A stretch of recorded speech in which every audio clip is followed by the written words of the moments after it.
जय। परम पूज्य आचार्य श्री समय सागर जी मुनि महाराज की जय। गुरुवर्य परम पूज्य 108 श्री प्रमाण सागर जी महाराज की जय। 3 कम 9 करोड़ मुनि राजों की जय। श्रीमद जैन धर्म की जय। जिनवाणी माता की जय। विषय चला है अपना 7 का 7। उसमें हमने 7 तत्वों में से 5 तत्वों को देखा था। जीव, अजीव, उसके बाद में लिया था हमने आश्रव, बंध, संवर, ये तीनों को। 3 और 2 5 तत्व देखे। आज छठा तत्व है जिसे हम स्टेशन 6 कहते हैं बच्चों के लिए, निर्जरा। पहले ध्यान में ये रखना, आश्रव मतलब कर्मों का आना, आश्रव कहलाता है। आत्मा के प्रदेशों के साथ एकमेक बंध को प्राप्त, एकमेक हो जाना बंध कहलाता है। आश्रव, बंध। संवर कर्मों के आने को रोकना, आने नहीं देना, इसे संवर कहते हैं। अब आया है निर्जरा। निर्जरा स्टेशन पर पहुंचे बच्चों को बताने के लिए। ये क्या कर रहा है? स्टेशन के बाहर दिखाई दे रहे कि जैसे लोग शरीर पर लगे मैल को पानी में स्वच्छ कर रहे हैं, वैसे ही निर्जरा तत्व हमारी आत्मा को कर्मों से स्वच्छ करने का रास्ता बताता है। मतलब कर्म हमारी आत्मा से निकल जाए, यह निर्जरा बताता है। क्या कहा है निर्जरा के लिए? निर्जरा के लिए ये कहा है कि किस प्रकार से कर्म हमारे अपने आत्मा से किस प्रकार से निकल जाते हैं। क्या दिया है देखो, आगे दिया है उन्होंने कि निर्जरा तत्व के प्रति बच्चों को कैसे सही श्रद्धान कराना। क्योंकि तत्वों के प्रति श्रद्धान कराने से ही सम्यक दर्शन की प्राप्ति होती है। एक एक तत्व के प्रति श्रद्धान कराना है, उसके प्रति गलत श्रद्धान क्या है ये समझाना है बच्चों को, और ये भी बताना है कि इस पर सही श्रद्धान किया तो हमारा फायदा क्या है, ये सब बताना है बच्चों को। तो सही श्रद्धान कैसे करना है या क्या रहता है, उसके लिए उन्होंने बताया है। अगला पॉइंट बताना है जरा। जैसे चुंबक पर उन्होंने कहा लोह चुंबक रहता है। लोह चुंबक पर जैसे लोहे के कण चिपकते हैं, और अगर अचानक से उस चुंबक का चुंबकत्व या चुंबकपना समाप्त हो गया तो लोहे के कण नीचे गिर जाएंगे, अलग हो जाएंगे, अलग हो जाएंगे। इसी प्रकार आत्मा में राग द्वेष के कारण कर्म आते हैं और चिपक जाते हैं, आश्रव होकर बंध को प्राप्त हो जाते हैं। दोनों भी आश्रव बंध एक समय का काम है, उसी समय तो वो चिपक जाते हैं। अगर राग द्वेष छोड़ दिया तो आना तो बंद हो जाएगा, और उसके साथ में तप ध्यान अगर आदि किया गया तो उसके माध्यम से जो आत्मा में चिपके हुए कर्म कण है या कर्म है, वे निकल जाना प्रारंभ हो जाते हैं, और उसे कहते हैं निर्जरा। उसे क्या कहते हैं? निर्जरा। ये जो निर्जरा है, वैसे तो निर्जरा 2 प्रकार की समझ कर चलिए। क्यों दिया है 2 प्रकार? 2 प्रकार इसलिए दिया है क्योंकि एक निर्जरा जो लगातार होते रहती है, होते रहती है, होते रहती है, उसे हम कहते हैं ये हमारी एक प्रकार से निर्जरा जो हमेशा जारी है। आप तप करो या मत करो, कर्मों का हटना जारी है। और दूसरा है तप आदि कर कर रूटीन में जितने कर्म निकल रहे हैं ना, निर्जरा हो रहे हैं ना, उससे ज्यादा उन कर्मों को पकड़कर खींच खींच कर लाकर आत्मा से अलग कर देना, ये होती है हमारे पुरुषार्थ की वजह से होने वाली निर्जरा। तो निर्जरा 2 प्रकार की है। एक अपने आप होने वाली जो सबकी होती रहती है, आप तप करो या मत करो कुछ नहीं, उससे कुछ नहीं फर्क पड़ेगा, ये होते ही रहती। क्यों?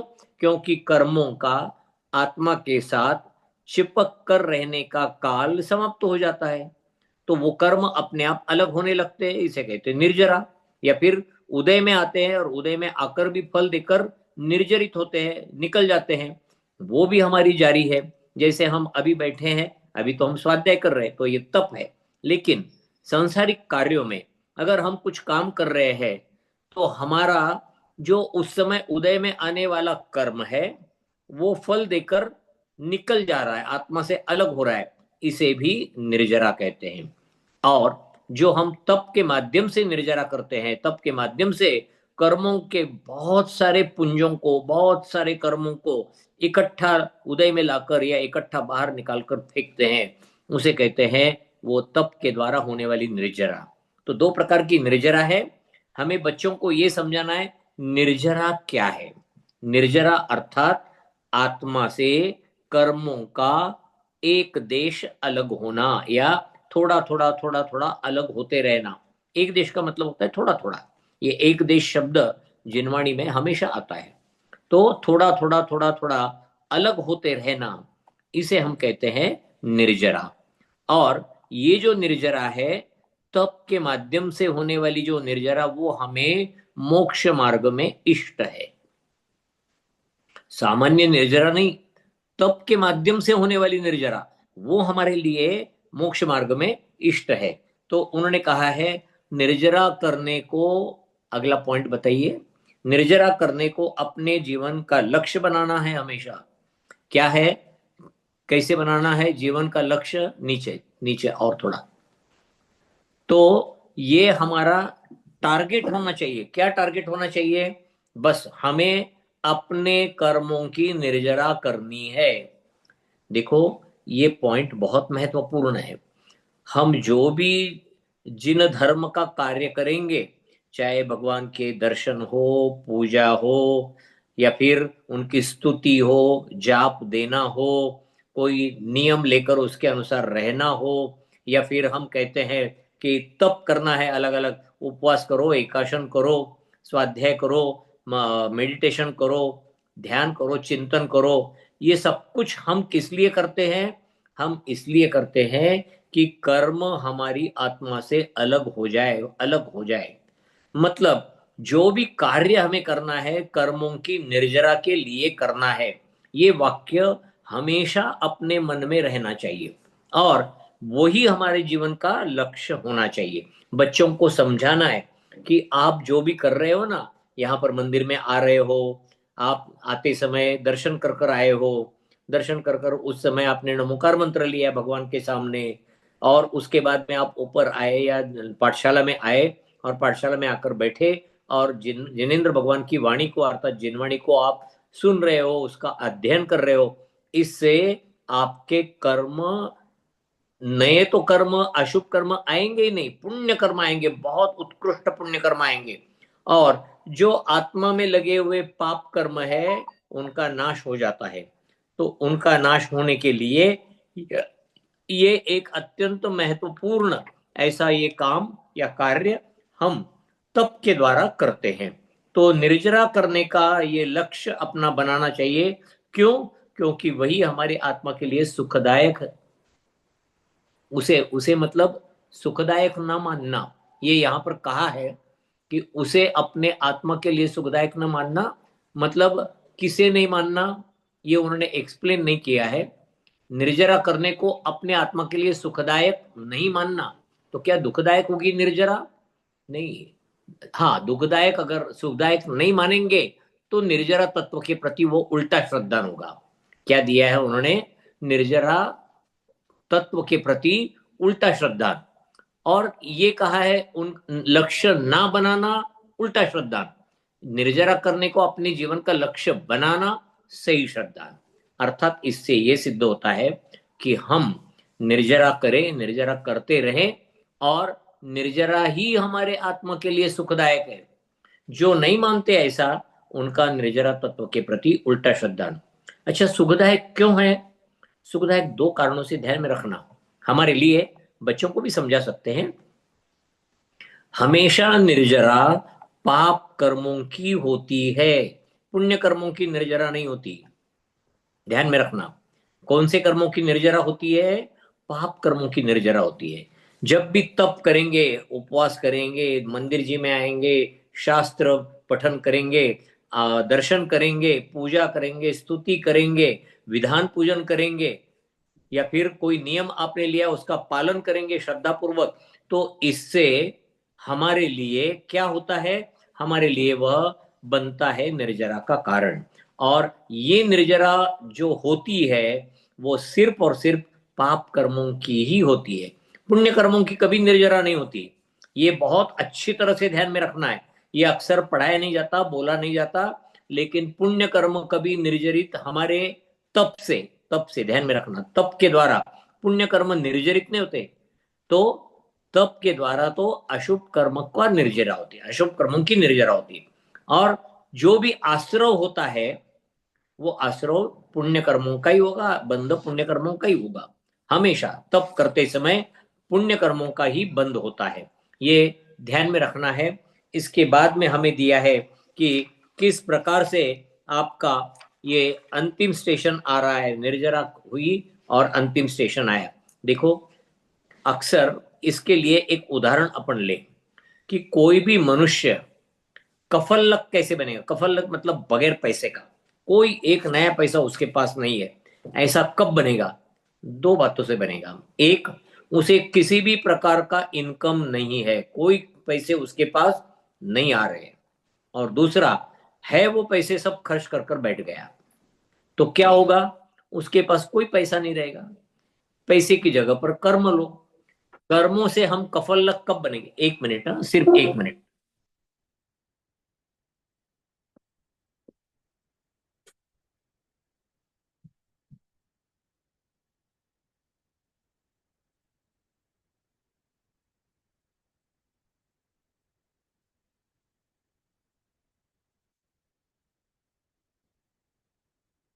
कर्मों से हम कफल्लक कब बनेंगे? कर्मों से कफल्लक हम तब बनेंगे जब आने वाले कर्म पूर्णतः रुक जाए, संवर हो जाए पूर्ण, संवर के द्वारा, संवर के साथ, और निर्जरा भी पूरी हो जाए।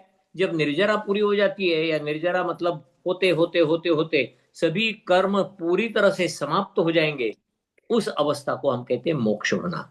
दिया उन्होंने, अत्यंत सुंदर स्टेशन है, शांतिपूर्ण स्थान है, वहां पर पहुंच रहे हमारी ये प्रामाणिक एक्सप्रेस। क्या दिया उन्होंने? अंतिम यात्रा का स्टेशन है मोक्ष।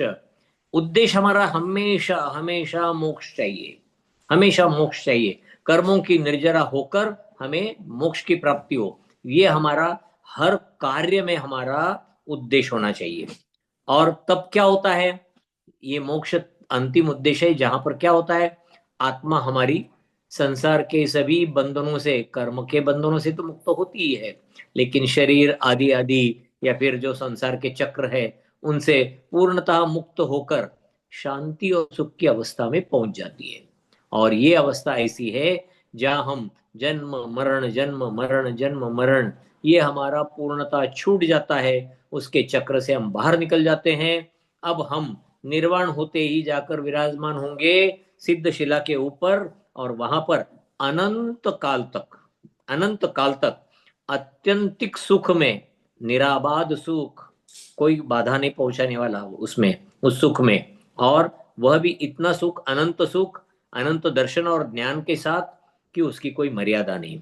और उसी के साथ अनंत, जिसे हम कहते हैं क्षयिक सम्यक्त्व, क्षयिक चारित्र के साथ, अर्थात सिद्धों के जो 8 गुण है, उन 8 गुणों के साथ हम मोक्ष के लिए सिद्ध शिला पर जाकर हमारी आत्मा विराजमान हो जाएगी, हम विराजमान हो जाएंगे।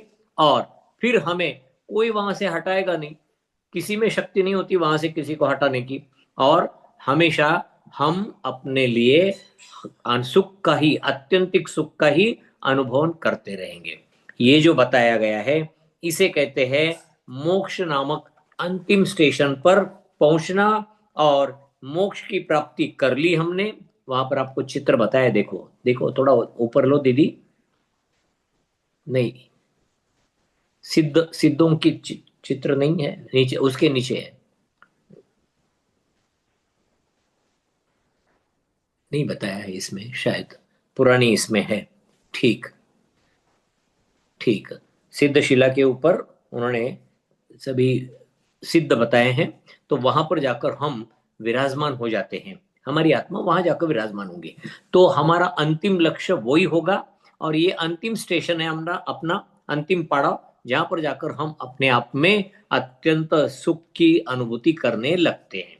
और उद्देश्य हमारा वही होना चाहिए। खैर, यहां पर क्या ध्यान में ले? यहां पर ये ध्यान में ले, कुल मिलाकर तत्व 7 है, जीव अजीव, ये पहले 2 तत्व। और फिर जीव और पुद्गलों के संबंध से आश्रव, बंध, संवर, निर्जरा और मोक्ष। आश्रव मतलब कर्मों का आना। आश्रव, आश्रव के साथ ही बंद हो जाता है, आत्मा के साथ वो एक में हो जाते हैं, बंद। आश्रव, बंध, संवर, निर्जरा और मोक्ष। संवर कर्मों का आना, रुक जाना। संवर, निर्जरा जो बंधे हुए कर्म है वो कम कम कम कम होने लगना, इसे कहते हैं निर्जरा। और जब निर्जरा पूर्ण हो जाती है तो हमारी आत्मा के लिए मोक्ष प्राप्त होता है। उस समय आत्मा कर्म और नो कर्म अर्थात शरीर जो बोलते हैं हम, उससे पूर्णतः मुक्त होकर वह जाकर सिद्धशिला पर विराजमान हो जाती है। ये मोक्ष तत्व है।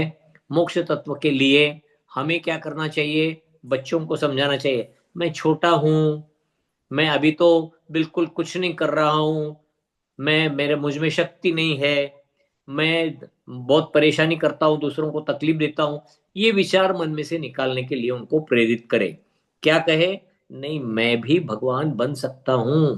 बच्चों को ये बताने के लिए क्या क्या, क्या बताना चाहिए कि पहले के जमाने में 8 साल के होते ही बच्चे दीक्षा ले लेते थे, मुनि बन जाते थे।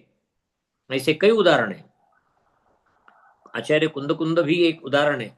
8 साल के होते ही दीक्षा ले ली, और ये दीक्षा लेते हैं और जाकर विराजमान हो जाते हैं अपने अपने कर्मों की लड़ाई के लिए। इस प्रकार ये कहा है। तो हमारा पहला शॉर्ट टर्म गोल क्या है और लॉन्ग टर्म गोल बताया। गोल क्या मतलब है? उद्देश्य। हमारा शॉर्ट टर्म गोल, पढ़ाई करो, व्यवसाय करो, पढ़ाई कर कर अच्छी तरह से कोई ना कोई एजुकेशन प्राप्त करो। एजुकेशन प्राप्त कर कर फिर अपने लिए कोई व्यवसाय ढूंढकर अपनी गृहस्थी चलाने के लिए वो काम करे, आदि आदि, ये सब कुछ है। एजुकेशन लेना और उसके बाद में संसार के लिए पैसे कमाना, और उस प्रकार से संसार में अच्छी तरह से, जिसे हम कहते हैं धर्म कार्य पूर्वक अपना संसार में रहना, ये हमारा उद्देश्य, शॉर्ट टर्म गोल। लेकिन लॉन्ग टर्म गोल क्या है?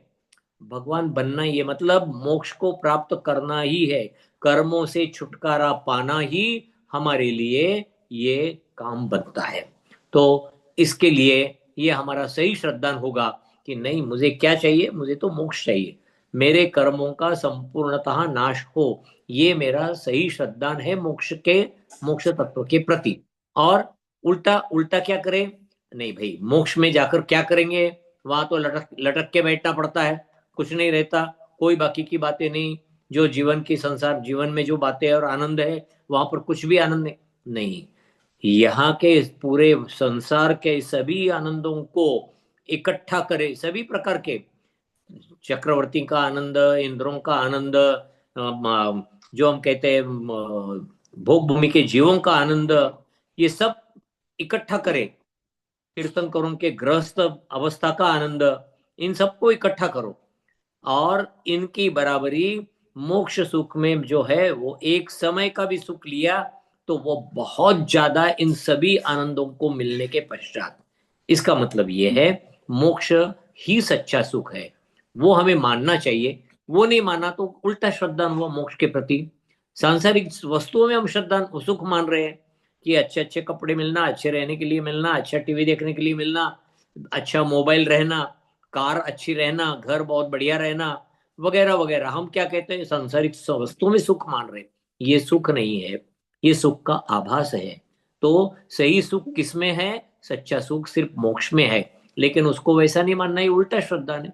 तो उल्टा श्रद्धा नहीं करना, क्या करना है? सही श्रद्धा रखना कि मुझे वही प्राप्त करना है और वही मेरे लिए सच्चा सुख लाने वाला है। ये मोक्ष तत्व के प्रति सही श्रद्धा है। इस प्रकार यहाँ पर अपने लिए सातों तत्वों का हमने यहाँ पर चर्चा समाप्त की है। देखो क्या दिया है, एक चित्र बताया है आगे। आगे अगले पेज पर, पेज नंबर मेरे इसमें 96 है, आपके इसमें शायद बदल होगा। तो उस पेज पर जो दिया गया है वो चित्र बताया, और चित्र पर चर्चा करने के लिए कहा है। क्या है चित्र? चित्र बताया जा रहा है। नहीं, चित्र बताइए, थोड़ा सा ऊपर लीजिए। इसमें जीवन से क्या संबंध है और क्या विशेष संदेश है, विचार बताया गया है, इसके लिए वहां पर बताया है। देखो उन्होंने ये बताया है, मैं कौन हूं, लाल रंग, जहां से स्टार्ट होगी अपनी रेस, स्टार्ट होती है, मैं एक जीव हूं। चलो, मैं कौन नहीं हूं? अजीव नहीं हूं, दूसरा तत्व, दूसरा स्टेशन। उसके बाद हम आगे आए, छोड़ने योग्य क्या है? आश्रव और बंध। ग्रहण करने योग्य क्या है? वो नीचे नीचे,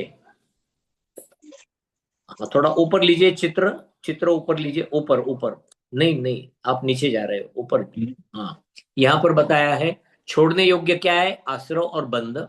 ग्रहण करने योग्य क्या है? संवर और निर्जरा। ये हमें लेना है। छोड़ना क्या है? आश्रव और बंध। और जब हम ग्रहण करते हैं संवर और निर्जरा, तो क्या मिलता है, क्या प्राप्त होता है? अंतिम लक्ष्य मोक्ष। तो मोक्ष को हम वहां पर पहुंच जाते। ये रोड मैप है मेरे लाइफ का। और मुझे क्या करना है? मुझे यही समझना, पहले ये समझे मैं कौन हूं। तो मैं एक जीव हूं, जीव हूं। और जीव को क्या करना चाहिए? मेरी आत्मा, मैं आत्मा हूं, तो मुझे क्या करना चाहिए? तो मुझे ये सब बातें करनी चाहिए, क्या जी अजीव नहीं है ये समझकर मुझे आश्रव बंध को छोड़ना है, संवर निर्जरा को अच्छी तरह से ग्रहण करते ही रहना है। अपने आप मेरा जो अंतिम लक्ष्य है मोक्ष, वो मुझे प्राप्त होगा। हाँ, बच्चों के साथ चर्चा करनी और तत्वों के बारे में बताया है। तो इन परिस्थिति में आप क्या सोचेंगे? देखो, अगला अगला बिंदु आया है चर्चा करने के लिए, क्रियाकलाप। बच्चों के बुद्धि को चालना देने वाले कुछ प्रश्न उनको पूछना है। पहला प्रश्न पूछा, क्या आप बहुत पढ़ाई करते हो, उसके बाद भी आपके नंबर क्लास में कम रहते हैं? ऐसा क्यों? क्या कारण है इसका? दूसरा, तेज बुखार होने के कारण आप कुछ नहीं कर पा रहे हो, इसमें क्या कारण है? आपको स्कूल कंपटीशन में फर्स्ट प्राइज मिला, आप सबसे आगे आकर आपको सबसे ज्यादा मार्क्स मिले, या आप पहले आए, और सभी के पास सुंदर स्कूल बैग है, लेकिन मेरे पास ही नहीं है, आपके पास नहीं है। तो बच्चों को इसके बारे में कर्म सिद्धांत के आधार पर सोचने के लिए लगाना है। जैसे बहुत पढ़ने के बाद भी आपके नंबर क्लास में कम रहते हैं, ज्ञानावरणीय कर्म उदय में है, तीव्र में, तीव्रता से, इसलिए हमारे नंबर कम रहते हैं। तेज बुखार होने के कारण हम कुछ नहीं कर पा रहे हैं, ये आया अंतराय कर्म। अंतराय कर्म है, असाता वेदनीय कर्म है, दोनों कर्म काम करेंगे, तो इनके कारण से हम ये तकलीफ झेल रहे हैं। फिर आपको स्कूल कंपटीशन में फर्स्ट प्राइज मिला है, यहां पर लाभांतराय कर्म का उत्कृष्ट क्षयक्षम मिला। इसके साथ में ज्ञानावरणीय कर्म भी काफी क्षयक्षम, उत्कृष्ट क्षयक्षम के साथ उदय में आ रहा है। और इसके साथ में प्राइज मिला है ना, तो प्राइज मतलब अंतराय कर्म का भी क्षयक्षम वहां पर हुआ है, लाभांतराय कर्म। और सबके पास सुंदर स्कूल बैग है, हमारे पास नहीं है, ये भी अंतराय कर्म का उदय। दो शब्द आते, उदय और क्षयक्षम। जब अच्छी बातें हैं तो क्षयक्षम इस्तेमाल शब्द करते, उदय है तो उदय के लिए हम बोलते। लेकिन ध्यान में रखना, क्षयक्षम शब्द सिर्फ पहले चार घातिया कर्मों के लिए ही कहा जाता है। अगले जो है अघातीय कर्म, उनके लिए हमें उदय शब्द ही इस्तेमाल, उदय उदय या अनुदय, ये दो ही शब्द हमें इस्तेमाल करने चाहिए। खैर, हमने सीखा, क्या सीखा हमने? सच्चा सुख किसमें है? सच्चा सुख कर्मों को हटाकर मोक्ष प्राप्त करने में ही सच्चा सुख है। क्यों? क्योंकि वह सुख निराबाध है, हमेशा रहने वाला है, कभी भी नष्ट नहीं होता, कितने अनंत काल तक वो वैसे के वैसे ही रहेगा। इसलिए वो सच्चा सुख मोक्ष प्राप्ति में है। हम हर परिस्थिति में हमें कैसा रहना चाहिए? बिल्कुल आनंद से रहना चाहिए। क्यों? क्योंकि हमें जो भी नहीं मिलता या जो भी तकलीफें हैं, हमारे बांधे हुए कर्मों के कारण से।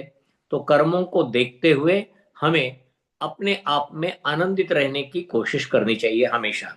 और इसके साथ में जो हमारा लक्ष्य है, वो लक्ष्य प्राप्त करने का प्रयत्न हमेशा करना चाहिए। वो लक्ष्य क्या है? मोक्ष प्राप्ति। कैसे प्राप्त करेंगे?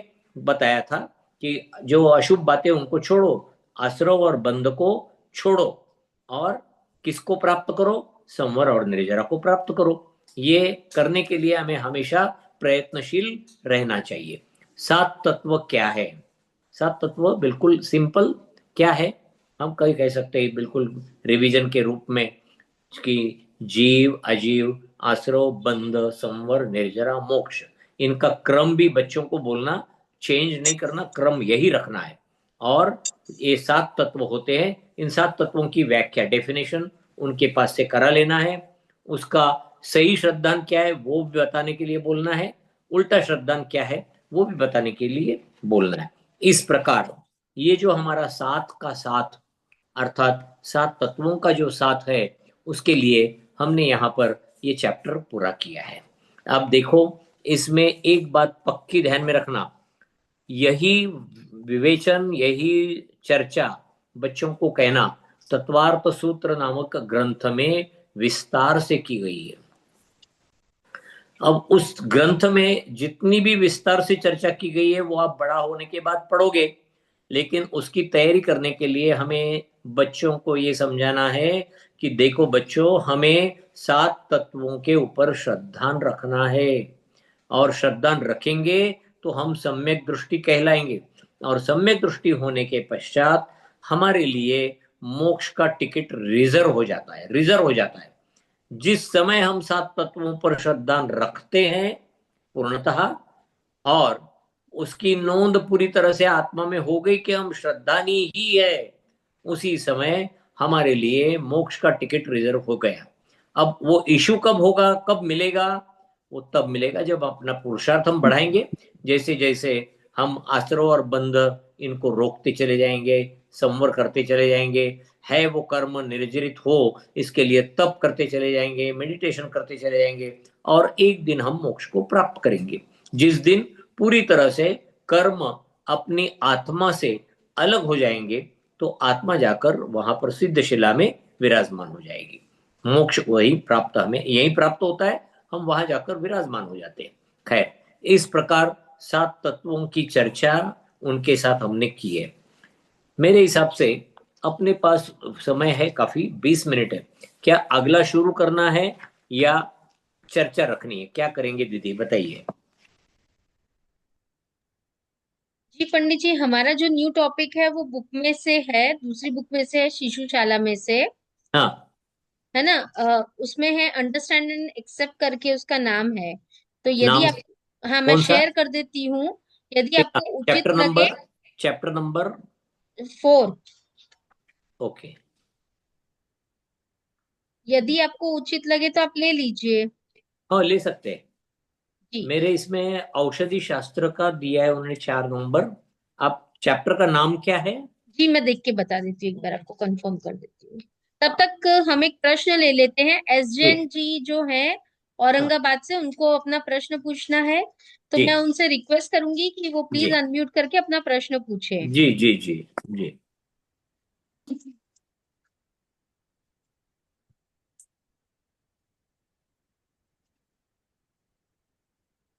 हाँ, बोलिए।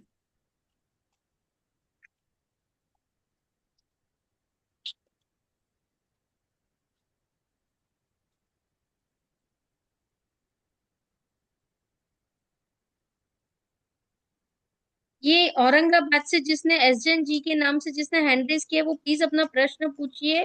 आप अनम्यूट हैं।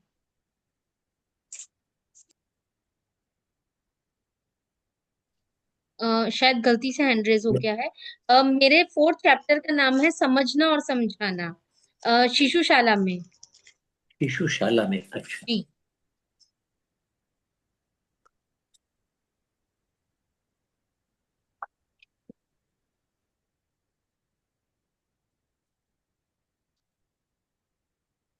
शिशुशाला में है कि कुमारशाला में? शिशुशाला में पंडित जी। मेरे पास ये शिशुशाला है, देखो। जी जी जी। पार्ट 2। इसी में। और जी कितने नंबर का? 4 नंबर, समझना और अपनाना, वही। जय जिनेन्द्र जी डॉक्टर जी। साहब।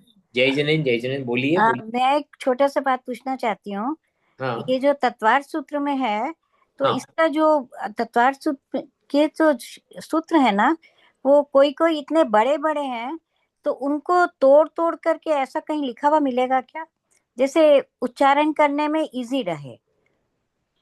देखो, उच्चारण करने के लिए अपने तत्वार्थ सूत्र का जो एक ग्रंथ जो सांगनेर संस्थान वगैरह से जो प्रकाशित हुए, ये बहुत तत्वार्थ सूत्र के संस्कृत के उच्चारण को आसान बनाकर हमारे सामने पेश करते हैं। बहुत अच्छे हैं वो। या अच्छा। फिर आप स्वयं उसमें देख लो कि आपको किस प्रकार से सूत्र का उच्चारण, जैसे कई प्रकार के हमारी जो जिनवाणियां है, जिन सरस्वती, जिन भारती, जिन जी। भारती आदि जिनवाणियां, उनमें भी उन्होंने डैश डैश लगाकर संस्कृत सूत्र का उच्चारण करने के लिए कहा है। अच्छा। लेकिन एक बात ध्यान में रखना, कुछ संस्कृत के नियम आपको ध्यान में रखना पड़ता है, जी। उच्चारण आपका विशुद्ध हो, इसलिए कुछ निर्णय, कुछ नियम ध्यान में रखना पड़ता है। जैसे एक उदाहरण देता हूं मैं आपको कि जी। जोड़ाक्षर के पहले अक्षर पर जोर लगाकर ही बोलना चाहिए। जी। जैसे हम कहते हैं सिद्ध, कुछ लोग बोलते हैं सिद्ध, नहीं सिद्ध नहीं, सिद्ध। सिद्ध। हाँ, क्योंकि सिद्ध में हम्म। जो अगला द के पेट में ध है, वो उसमें द आधा है, ध पूरा है, ध्यान में रखना ये भी। अब जो ध पूरा है वो ध पूरा बोलना है, लेकिन द आधा है, तो आधा सी के साथ भी आधा लगाना और ध के साथ भी आधा लगाना। जैसे यहां पर बताया है, क्या बताया उन्होंने, कैसे, सिद्ध, सिद्ध पहले उच्चारण सिद्ध, और फिर लेना है ध, ध। अब उच्चारण कैसा होगा, सिद्ध, सिद्ध। तो अपने आप जोड़ाक्षर के पहले अक्षर पर जोर देकर अपने आप आ जाता है। जैसे हम बोलते भक्तामर, भक्तामर में भ पर जोर आना चाहिए, भक्ता, भक्ता। भक्तामर, मर प्रणत, र पर जोर देकर प्र आगे आएगा, भक्तामर प्रणत मौली मणि प्रभाण। बहुत ज्यादा जोर देने की जरूरत नहीं, लेकिन ये ध्यान में रखना है कि जोड़ाक्षर के पहले अक्षर पर हमें थोड़ा सा जोर देकर बोलना चाहिए। दूसरी बात, जहां एस के रूप में आता है ना, जी। एस एस, हाँ, वहां हाँ। पहले अक्षर को थोड़ा दीर्घ करना, उसमें से अ निकालकर आगे जोड़ना है। अच्छा। हाँ, ये थोड़े नियम ध्यान में ले लो, हाँ। आपको कठिनाई नहीं होगी। बहुत 4-5 नियम ही है छोटे छोटे अपने लिए, क्योंकि हम संस्कृत के जानकार तो है नहीं, और संस्कृत का व्याकरण का अभ्यास अपन नहीं कर रहे। हमें क्या करना है, हमारा विशुद्ध उच्चारण हो, चाहे तत्वार्थ सूत्र, चाहे भक्तामर स्तोत्र, चाहे पूजाएं, चाहे हमारा नमोकार मंत्र, कोई भी हो, हमारा उच्चारण शुद्ध होना चाहिए। जी। शुद्ध उच्चारण से बहुत बड़ा हमारे लिए परिणाम मिलता है, और उससे बहुत ज्यादा कर्मों की निर्जरा भी होती है। जी। उच्चारण करने में, जैसे मंत्रोच्चार कहा है, मंत्रोच्चार जितने मात्रा का है उतनी ही मात्रा का होना चाहिए। जैसे नमोकार मंत्र 58 मात्रा का है, 58 मात्रा का ही उच्चारण होना चाहिए। कई लोग बोलते हैं ना, ओम नमो अरिहंताणम, हाँ। नहीं, वो गायन के लिए ठीक है, आप गायन के लिए आपने जोड़ा, नहीं, मंत्रोच्चार अगर करना है तो नमो तो ओम नहीं लगाना है। हाँ, उसी प्रकार से लेना है, और जिसको जितनी मात्रा चाहिए उतनी मात्रा में देना है। मात्रा में ध्यान में रखना है, ह्रस्व दीर्घ की बहुत बड़ी कीमत होती है। जी। ह्रस्व दीर्घ, जैसे आपने 12 खड़ी ली, ओ आ ई ई ई उ ऊ, तो इसमें अ ई उ ये पहले छोटे भी है और ये दीर्घ भी है। दीर्घ को डबल समय लगता है, छोटे को एक समय लगता है। अ आ ई ई उ ऊ, जी। ए दोनों प्रकार का आता है, छोटा भी आता है, बड़ा भी आता है। और फिर आई, ओ, औ, आहा, ये सब दीर्घ ही है। तो इनको ध्यान में रखकर उच्चारण करते समय जिसको जितना समय लगना है उतना समय लगाकर ही हम अपना काम करें। तो इस प्रकार से ध्यान में रखें और उच्चारण करें अच्छी तरह से, कोई उसमें दोष नहीं है। और उच्चारण के साथ ये ध्यान में रखना कि सूत्र से ही अर्थ लगाने की कोशिश करना। अक्सर अपन क्या करते हैं, तत्वार्थ सूत्र पढ़ते हैं, नीचे का अर्थ देख लेते हैं, हाँ हमारे ध्यान में आ गया, नहीं, ध्यान में नहीं आया, ध्यान में नहीं आया। क्या करें, तो उस सूत्र से एक एक शब्द का अर्थ देखकर फिर उससे जाने, तो सिर्फ सूत्र पढ़ा हमने तो भी उसका अर्थ हमारे ध्यान में आ जाएगा। हाँ, तो सूत्र का अर्थ ध्यान में लेकर सूत्र पढ़े। स्तोत्र, जैसे भक्तामर स्तोत्र हम पढ़ते, रोजाना पढ़ते, कई लोग रोजाना पढ़े बिना खाते पीते नहीं, मान लिया, बहुत अच्छी बात है, पुण्य लगता भी है, लेकिन इस पुण्य में विशेषता क्यों नहीं आती है भाई? मानतुंगाचार्य जी ने एक बार लिखा, एक बार करा, बोला तो उनके 48 ताले टूट गए। हम रोज बोलते तो भी हमारा दुख कम नहीं हो रहा है, क्यों नहीं हो रहा है? थोड़ा सा ध्यान उसकी ओर देना है। तो उच्चारण शुद्ध होना चाहिए, अर्थ के साथ होना चाहिए। एक ही स्टैंजा लो, एक ही स्टैंजा लो कि लिया है हमने, जो हम कहते हैं कोई भी एक लीला, तुभ्यम नमस्त्रिभुवनार्ति हराय नाथ, हम बोलते, लेकिन इस वाक्य का अर्थ किसी को नहीं आएगा। ये अर्थ लेकर है आजकल किताबें, ब्रह्म भक्तामृत स्तोत्र की छोटी छोटी किताबें बहुत निकली है, बहुत सुंदर अर्थ समझाते, लेकिन हम उसको पढ़ने की कभी कोशिश नहीं करते, वो गलत है।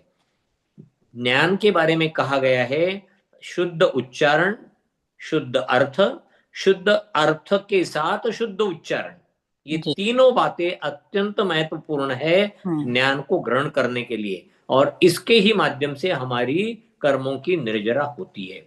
ये ध्यान में रखना है। इसलिए मैं ये कहूंगा कि तत्वार्थ सूत्र पढ़ते समय आप उच्चारण की ओर ज्यादा दो। तत्वार्थ सूत्र क्या, कोई भी जिन धर्म की कोई भी ग्रंथ किताब कुछ भी कहो, या आप पूजा कर रहे हो तो पूजा में भी लोग अशुद्ध उच्चार बहुत करते हैं।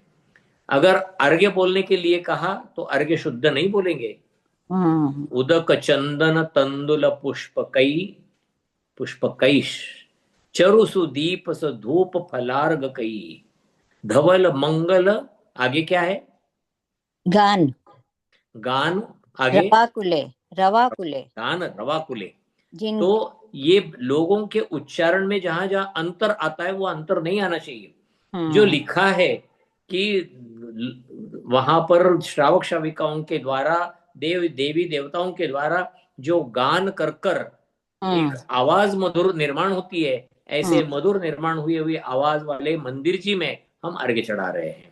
गान रवाकुले जिन रहे जिन नाथ महम्य जी। हाँ, तो ये सब अच्छी तरह से, हाँ, ये जो कैश शब्द है, उदक चंदन तंदुल पुष्प कैश, ये कैश का क्या कैश, कैश, कैश, हाँ, पुष्प कैश, कैश का अर्थ होता है कई ही, पुष्प कई ही, कई ही, हाँ, मतलब 3 अक्षर जो होते हैं उनका विसर्ग बनता है, आधा र, आधा श, कभी कभी आधा स, इनका विसर्ग बनता है। तो वो विसर्ग ध्यान में लेना है, और विसर्ग के साथ कई नियम है संस्कृत के, उसके माध्यम से होता है। आप इतना ही ध्यान में रखो कि उच्चारण करते समय बिल्कुल शुद्ध उच्चारण करना है। पूजा 4-5 करनी है, बहुत अच्छी आनंद की बात है, लेकिन एक भी पूजा कर कर वो अगर विशुद्ध उच्चार और अर्थ के साथ की, उसका फल बहुत ज्यादा है जी, बहुत ज्यादा फल है। ठीक है, धन्यवाद जी।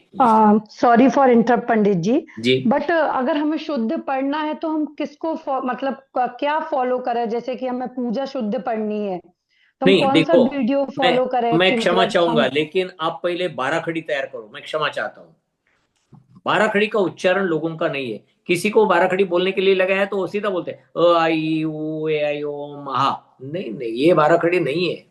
उच्चारण कैसा है, अ आ ई, जिसको जितनी मात्रा देनी है उतनी मात्रा, मात्रा का मतलब होता है उच्चारण में लगने वाला समय, उतनी मात्रा के साथ ही उच्चारण करना चाहिए। हमें ये नहीं मालूम, हमें 2 ही मालूम है, दीर्घ और ह्रस्व। एक प्लुत होता है, प्लुत मतलब अति दीर्घ, उसका हम ध्यान नहीं देते, लेकिन इन सभी बातों को ध्यान में रखना चाहिए। कभी अगर समय मिला तो अपने क्लास में हम उच्चारण का थोड़ा सा चर्चा जरूर करेंगे। हाँ, क्योंकि पंडित जी जैसे कि मैं पूजन करती हूँ तो मुझे 5-7 जगह मुझे पता है कि मैं शायद ये गलत पढ़ती हूँ, है ना? तो मतलब मुझे ऐसा 5 मिनट या आपका 10 मिनट कभी भी चाहिए कि मैं आपसे वो शुद्ध करा सकूं।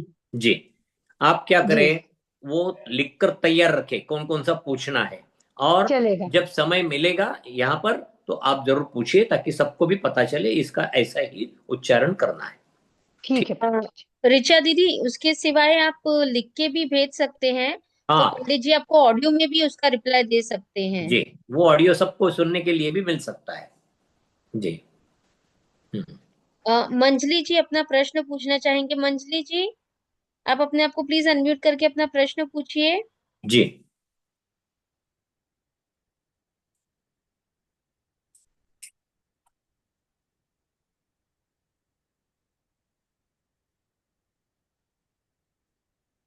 जय जिनेन्द्र पंडित जी। जय जिनेन्द्र। मेरा प्रश्न है, इस विषय से संबंधित नहीं है। कोई बात नहीं। धर्म अधर्म आकाश और काल, ये तो निष्क्रिय द्रव्य है, तो जी। फिर इस परिणमन कैसे होता है?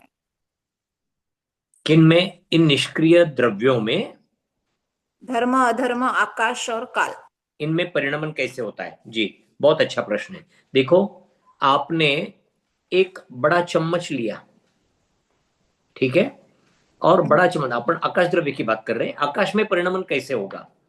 तो आकाश के जितने लोकाकाश का भाग है उसमें तो काल द्रव्य है, तो काल द्रव्य के निमित्त से लोकाकाश के उतने भाग में परिणमन होगा, ये हमने जान लिया। लेकिन आलोकाकाश में काल द्रव्य नहीं है, फिर वहां पर परिणमन कैसे? उसके लिए मैं उदाहरण आपको दे रहा हूं कि दाल हम उबाल रहे हैं और दाल में हमने एक लंबे डंडी वाला चम्मच उसमें रख दिया। अब इसलिए रखा कि हमें वो दाल सिजाते समय वगैरह हमारे हाथ को चटका ना बैठे, लेकिन फिर भी हमने काफी देर तक उसमें रख दिया, तो वो दाल का चम्मच भी जितना पार्ट बाहर है वो भी गर्म होता है कि नहीं होता है? होता है। आपको मालूम होगा, गर्म होता है। अगर समझो हमने दाल में डुबो के रखा है, उतना ही गर्म होना चाहिए, तो बाहर का क्यों हुआ? क्योंकि वो अखंड है। अखंड द्रव्य में अगर एक पार्ट में भी अगर परिणमन हुआ तो पूरे पार्ट में परिणमन, पूरे द्रव्य में परिणमन हुआ, ये माना जाता है। अतः आकाश द्रव्य में भी काल द्रव्य लोकाकाश में रहने के कारण लोकाकाश का परिणमन होता है। जब लोकाकाश का परिणमन हुआ तो संपूर्ण आकाश द्रव्य का परिणमन हुआ, ये माना जाता है। अब प्रश्न ये रहा कि इनमें किस प्रकार से परिणमन होगा? ये तो निष्क्रिय द्रव्य है, एक अखंड द्रव्य है, अपनी जगह से हिलते भी नहीं, तो परिणमन कैसे होगा? परिणमन यूं होता है जैसे धर्म द्रव्य के निमित्त से कई जीव और कई पुद्गल यहां से वहां जाते, वहां से यहां आते, इनके निमित्त से धर्म द्रव्य में परिणमन माना गया है। अधर्म द्रव्य, कई चलने वाले जीव या द्रव्य रुक जाते हैं, तब उनके निमित्त से अधर्म द्रव्य में परिणमन हुआ, ये माना जाता है। आकाश द्रव्य का उदाहरण मैंने आपको दे दिया। अलोकाकाश में लोकाकाश के निमित्त से परिणमन माना जाता है, क्योंकि लोकाकाश में अवगाना देने की शक्ति है। चलने वाले जीव और पुद्गल द्रव्य जो अवगाना अलग अलग जगह पर प्राप्त करते हैं, उनके माध्यम से उनमें परिणमन है आकाश द्रव्य में, ये माना जाता है। और चौथा रहा काल द्रव्य इटसेल्फ। काल द्रव्य में भी परिणमन माना जाता है।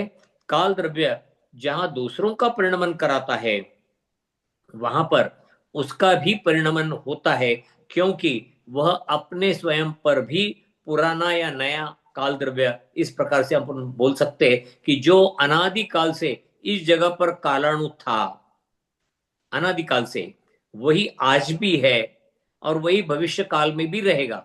जब इतने काल से रहा तो हमने कहा है कि अनादिकाल का पुराना है, तो इसलिए उस काल द्रव्य या कालाणु में भी हमने परिणमन माना। और एक महत्वपूर्ण बात, ये बातें तो समझो कि सामान्य कथन के माध्यम से हमने समझी, सही बात होती है जो कहते हैं षटगुण हानि वृद्धि, ये अत्यंत महत्वपूर्ण है। षट गुण हानि और षट गुण वृद्धि, 6 प्रकार से वृद्धि होती है, 6 प्रकार से हानि होती है। आप इसके लिए कंसिडर करिए समुद्र में उठने वाली लहर। समुद्र के पानी में लहर उठती है, तो क्या लहर ऊंची उठती है तब कहीं से पानी आया क्या? नहीं, पानी तो समुद्र का ही है, वही है। और जो लहर के आगे एकदम बिल्कुल खाई जैसा हो जाता है या बहुत गहरा हो जाता है, तो क्या वहां का पानी कहीं और गया क्या? नहीं, पानी जो ऊंचा उठा है उसके पड़ोस में खाई आई है। ठीक इसे ही सिर्फ ऊंचे उठने को कहते हैं वृद्धि, नीचे झुकने के लिए कहते हैं हानि। और इसके 6 पॉइंट आपको करना है। मैं यहां उंगली दिखा रहा हूं, आपको दिखती होगी। शुरू में अनंत भाग वृद्धि, मतलब बहुत कम वृद्धि, फिर उससे ज्यादा असंख्यात भाग वृद्धि, फिर संख्यात भाग वृद्धि, फिर संख्यात गुण वृद्धि। भाग के बाद यहां 3 पार्ट भाग के आए, फिर आया है संख्यात गुण वृद्धि, असंख्यात गुण वृद्धि, और उसके बाद अनंत गुण वृद्धि। ये 6 प्रकार से वृद्धियां होती है। 6 प्रकार से हानियां होती है। होते समय हानि, अनंत हानि, असंख्यात भाग हानि, संख्यात भाग हानि, फिर क्षमा करो, गुण लेना है। अनंत गुण हानि, असंख्यात गुण हानि, फिर संख्यात गुण हानि, फिर लेना है संख्यात भाग हानि, फिर असंख्यात भाग हानि, और फिर अनंत भाग हानि।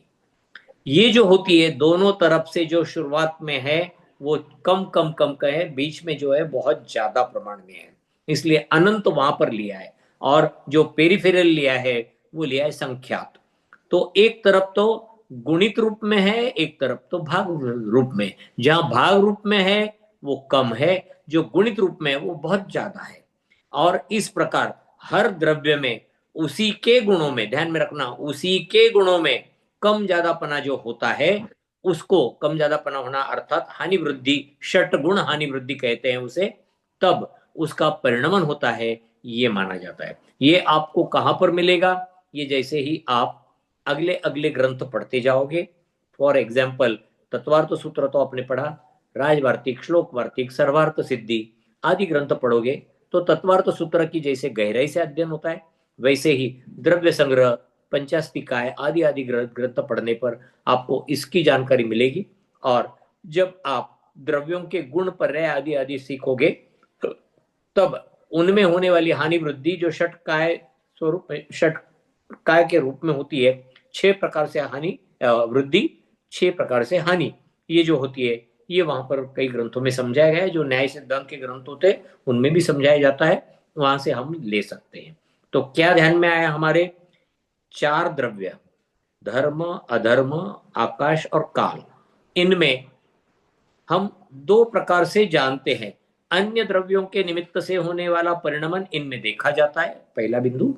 दूसरा बिंदु, उनके ही गुणों में षट गुण वृद्धि, षट गुण हानि प्रति समय होते रहती है, इसे इसके कारण से भी उनमें परिणमन होता है, ये माना जाता है। मेरे हिसाब से षट गुण हानि वृद्धि ये विषय टॉपिक आपको अभी समझेगा नहीं। इसे समझने के लिए थोड़ा गहरा अध्ययन हमें करना पड़ेगा, उस टॉपिक के योग्य हमारे लिए थोड़ा सा विषय कुछ समझ में आना भी चाहिए, तब वो हमारे, जिसे हम कहेंगे बुद्धि में आकलन स्वरूप में होगा। लेकिन आप अभी इतना ध्यान में रखो, अन्य द्रव्य, दो द्रव्य पुद्गल और जीव, इनके निमित्त से ही इन चारों द्रव्यों में हम कहते हैं कि परिणमन होता है, और इन चारों द्रव्य के निमित्त से ही हम यहाँ पर देखते हैं कि उनमें दोनों प्रकार से परिणमन, हानि वृद्धि के रूप में परिणमन। उदाहरण और एक ले ले, सिद्धों में परिणमन कैसे सिद्ध करोगे आप? सिद्ध भी तो शुद्ध द्रव्य है, उनमें परिणमन सिद्ध करो, वे भी अपने जगह से हिलते नहीं, फिर कैसे क्या परिणमन करोगे? तो सिद्ध परमेष्ठियों के केवल ज्ञान में विश्व के सभी पदार्थ झलकते हैं, और सभी पदार्थ जब झलकते हैं, जैसे हमारा जन्म हुआ और अभी हम एक जगह से दूसरी जगह जाना आना, ये करना वो कर रहा, और फिर बाद में हमारी मृत्यु होगी, तो उनके ज्ञान में वो जो झलकेगा वही उनके ज्ञान का परिणमन माना जाता है। और वहां पर भी दूसरा बिंदु, इसी प्रकार से उनके भी केवल ज्ञान रूपी गुण में जो षडगुण हानि वृद्धि होते रहती है, उसके निमित्त से भी उनमें परिणमन माना जाता है। इस प्रकार ये परिणमन का चैप्टर, जिसे हम कहते हैं काल द्रव्य का प्रभाव, समझने के लिए थोड़ा कठिन है, लेकिन जैसे जैसे हम स्टडी करते जाएंगे वैसे वैसे समझ में आने लगेगा। ठीक जी, अगला प्रश्न है, प्रथम तीर्थंकर के केवल ज्ञान से पहले किसी को केवल ज्ञान हो सकता है क्या? नहीं, केवल ज्ञान नहीं, देखो नहीं होगा। कारण यह है कि जब तक तीर्थंकर भगवान ने मार्ग नहीं बताया तो आप मोक्ष तो कैसे पहुंचोगे? नहीं, उन्होंने मार्ग बताने को होना तो हम मोक्ष तक पहुंचते, नहीं तो नहीं पहुंच सकते।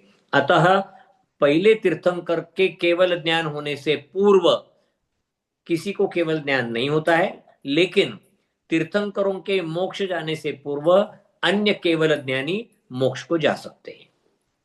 2 बातों में अंतर लेना, केवल ज्ञान होना और केवल ज्ञान होने के बाद मोक्ष जाना, इन दोनों में अंतर लेना।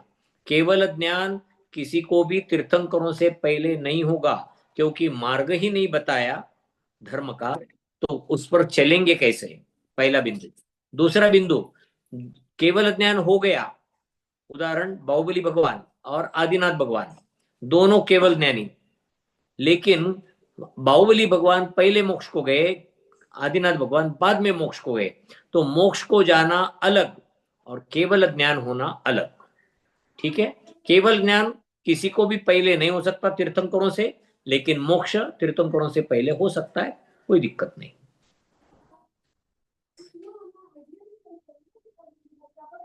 धन्यवाद पंडित जी। और किसी का कोई प्रश्न है, कोई जिज्ञासा? मैं पूछूं एक प्रश्न? जी जी जी। जय जिनेन्द्र पंडित जी। जय जिनेन्द्र।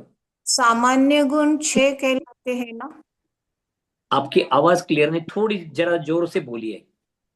द्रव्य में जो सामान्य गुण होते हैं वो जी, 6 कहलाते हैं ना?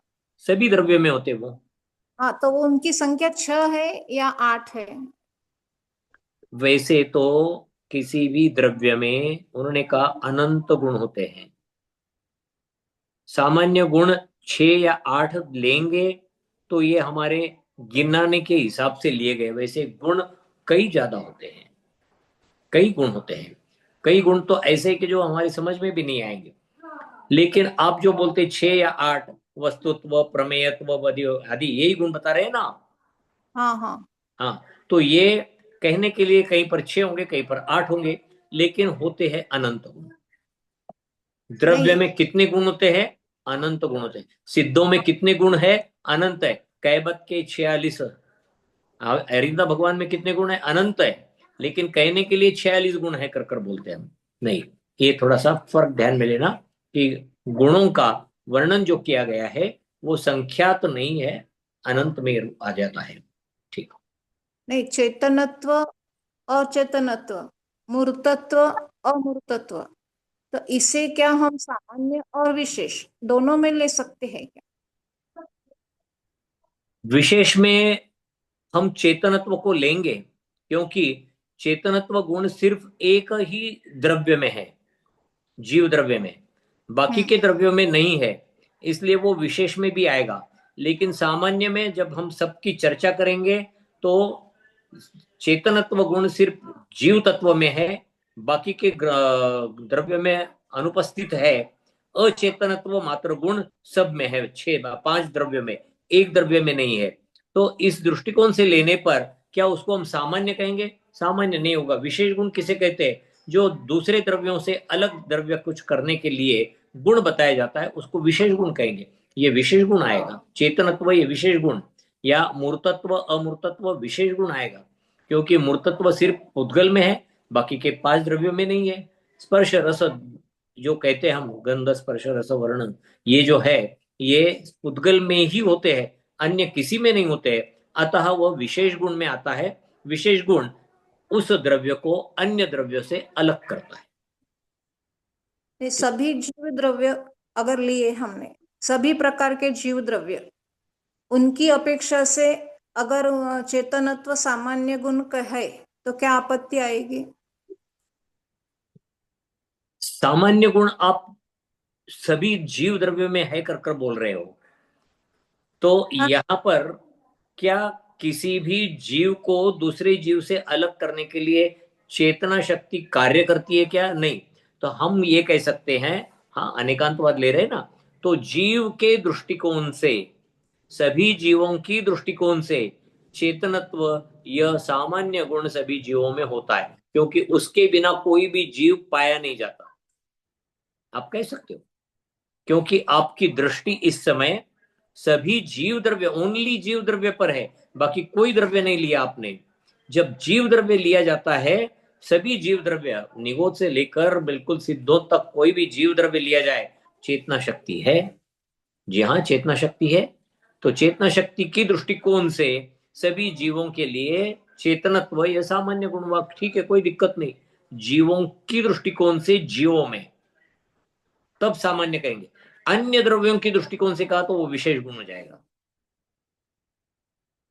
इसी को कहते हैं हम अनेकांतवाद।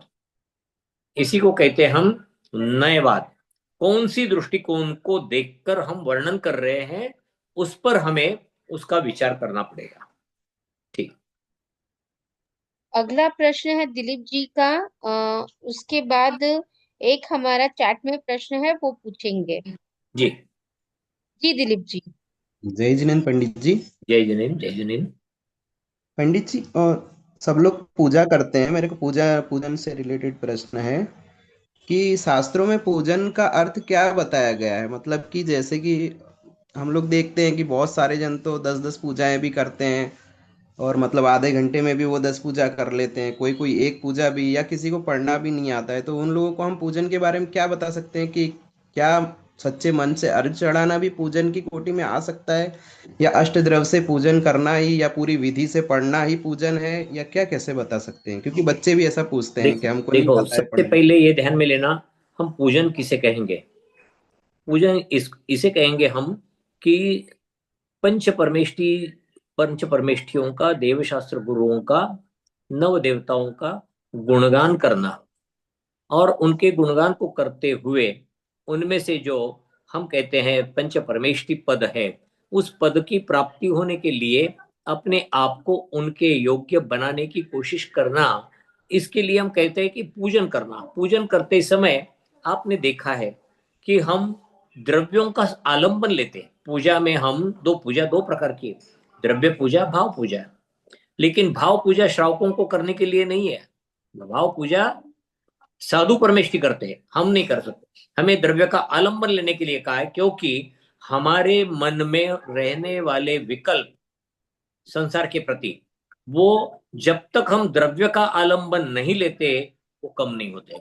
उदाहरण के तौर पर, कि हमें भगवान को अपने हृदय में विराजमान करना है। हम सीधा बोले कि हे भगवान, आइए मेरे हृदय में विराजमान हो जाइए, यहाँ रहिए, और आपका सानिध्य मुझे हमेशा प्राप्त हो। नहीं, हम नहीं, इतना पूरी तरह से ध्यान नहीं देते हम।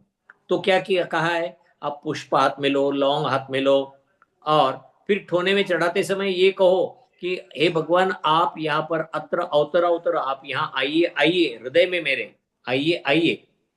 उसके स्मरणार्थ हम सामने ठोने में लौंग चढ़ा देते हैं। फिर दूसरा कहते हैं, आप यहाँ रुकिए रुकिए, अत्र तिष्ठ तिष्ठ ठ स्थापनम, हम यहाँ पर ही आप स्थापित हो जाए, मेरे हृदय में आप स्थापित हो जाए, मेरे हृदय में मैंने आपको स्थापित किया है, इसका मुझे स्मरण रहे। दूसरी लौंग ठोने में स्थापित नहीं करते भगवान को, हृदय में करते हैं। देवशास्त्र गुरु को ठोने में स्थापित नहीं करते हम लौंग स्थापित करते हैं। क्यों? प्रतीक इसके लिए कि हमने अपने हृदय में, कहां स्थापित करना है?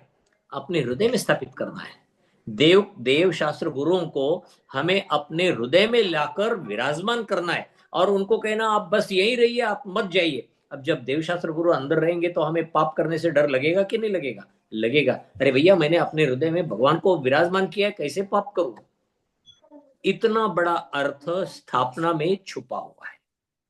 और ये ध्यान में लेकर फिर आप 8 प्रकार के द्रव्यों से अलग अलग कामना करते हो, उसमें एक ही उद्देश्य है, मेरे कर्मों का नाश हो। उदाहरण लेते हैं अपन कि जैसे हम जल के द्वारा पहले जल चढ़ाते हैं, जन्म जरा मृत्यु विनाशनाय जलम निरुद्धे स्वाहा। जैसे कोई कीचड़ होता है, और कीचड़ होने के बाद उसे धोने के लिए हम जल इस्तेमाल करते हैं, तो वह द्रव्य कीचड़ से मुक्त हो जाता है। जिस प्रकार जल के द्वारा हमने उस द्रव्य को धोकर कीचड़ से मुक्त किया, वैसे ही हे प्रभु, हे देवशास्त्र गुरुओं, आपकी पूजा करने से, आपकी भक्ति करने रूपी जल से मेरे आत्मा के ऊपर लगा हुआ जन्म रूपी, मृत्यु रूपी और जरा रूपी, जरा मतलब बुढ़ापा रूपी, बुढ़ापा बहुत खराब होता है, तो ये तीनों प्रकार के कीचड़ या तीनों प्रकार के मैल धोकर शुद्ध हो जाए, अर्थात मुझे फिर से जन्म ना मिले, मुझे फिर से मरण ना मिले, और कभी भी मेरी काया या मेरी आत्मा जर्जर ना हो जाए। इसी का मतलब ये है कि मैं भी अरियंत से बनकर सिद्ध बनूं, अनंत होकर सिद्ध बनूं, और सिद्ध बनकर अनंत काल तक वहां पर बिल्कुल अबाधित स्वरूप से रहो। ये पहला उद्देश्य हो गया। दूसरा उद्देश्य आप चढ़ाते हो चंदन। चंदन में हम कहते हैं संसार ताप विनाशनाय चंदनम निरुपामिते स्वाहा। संसार ताप क्या है? संसार ताप, संसार में रहते हुए कई प्रकार की तकलीफें हमें भोगनी पड़ती है। सुख अव्याबाद सुख नहीं मिलता है, कुछ भी सुख मिला तो उसमें कुछ ना कुछ उस समय बाधा उपस्थित रहती ही है या बाधा होने वाली ही रहती है। कोई भी सुख हमारा शाश्वत नहीं है। शाश्वत सुख ना होने के कारण हम क्या कहते हैं, ये संसार बड़ा विचित्र है, इसमें दिमाग को, आत्मा को ताप ही ताप है। आप कुछ भी कर लीजिएगा, जैसे आप मंदिर में हो, बहुत अच्छे तरीके से आप भक्तामर बोल रहे हो और आपका मन बड़ा लगा, उतने में एक क्षण के लिए आपकी नजर घड़ी पर गई, अरे 11 बजने को आए, देर हो गई, मुझे जाना पड़ेगा। क्या हुआ? भक्तामर का जो चल रहा था पाठ अपनी आत्मा में, वो बिगड़ गया। क्यों? क्योंकि संसार में 11 सवा 11 को किसी को मिलने का टाइम दिया था, कोई आने वाला था, किसका कोई काम करना था, कुछ लाना था, तय हुआ था, और उसके कारण से हम अपना चित्त डिस्टर्ब कर लेते। यह है संसार ताप। संसार की जितनी भी क्रियाएं हैं उनमें शांति नहीं है, उसे कहते ताप। ताप मतलब होता है आत्मा में संताप होना। आत्मा में संताप होना मतलब दुख हमेशा होते रहना। दुख क्या होता है? अरे मैं कितनी अच्छी पूजा करते बैठा था, मुझे जाना पड़ रहा है। मैं कितना अच्छा स्वाध्याय कर रहा था, अब बज गए 8:15, मुझे छोड़ना पड़ेगा। ये जो बातें हैं इसे कहते हैं संसार ताप। और वो संसार ताप, ताप मतलब होता है एक प्रकार से उष्णता जो जलाती है हमें। और आपको मालूम होगा चंदन में शीतलता इनबॉर्न है। चंदन जैसे घिसते हो आप, घिसने के बाद तो गर्म होना चाहिए, चंदन गर्म नहीं होता है। आप उंगली से लगाकर देखिएगा, वो बिल्कुल ठंडा है, क्योंकि पानी उसके साथ है, और पानी के साथ चंदन दोनों मिलकर जब आते तो शीतलता होती है। और वो चंदन जैसी हमारे शरीर को, संतप्त शरीर को शीतलता प्रदान करता है, वैसे हे भगवान, मैं जैसे ही आपके चरणों में चंदन चढ़ाऊं तो मुझे इस संसार से, इस संसार के ताप से मुक्ति मिल जाए, संताप मेरा नष्ट हो जाए, ये भाव रखकर हम चंदन चढ़ाते हैं।